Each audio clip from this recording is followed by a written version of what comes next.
یا ایہا النبی جاہدل کفارا والمنافقین واغلظ علیہم ومأواہم جہنم وبئس المصیر۔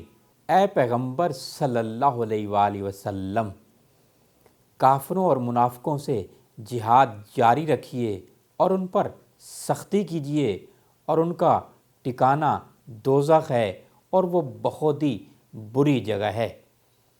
وَأَوْحَيْنَا إِلَىٰ مُوسَىٰ أَنْ أَلْقِ عَصَاكَ فَإِذَا هِيَ تَلْقَفُ مَا يَأْفِكُونَ۔ اور اسی وقت ہم نے موسیٰ کی طرف وحی بھیجی کہ تم بھی اپنی لاٹھی ڈال دو، وہ فوراً سانپ بن کر جادوگروں کے بنائے ہوئے سانپوں کو ایک ایک کر کے نگل جائے گا۔ مفسر قرآن نے ان آیات کو اپنے انداز میں یوں بیان کیا ہے۔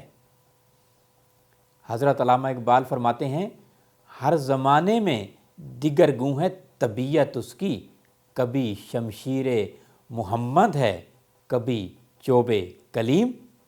دو many in each age are its manifestation, now Moses rod, now Muhammad sword۔ دیکھتے رہیے میرا یوٹیوب چینل پر میرے ہزاروں لیکچر ہیں۔ حضرت علامہ اقبال کی شاعری کو عکس قرآن میں نے بیان کیا ہے۔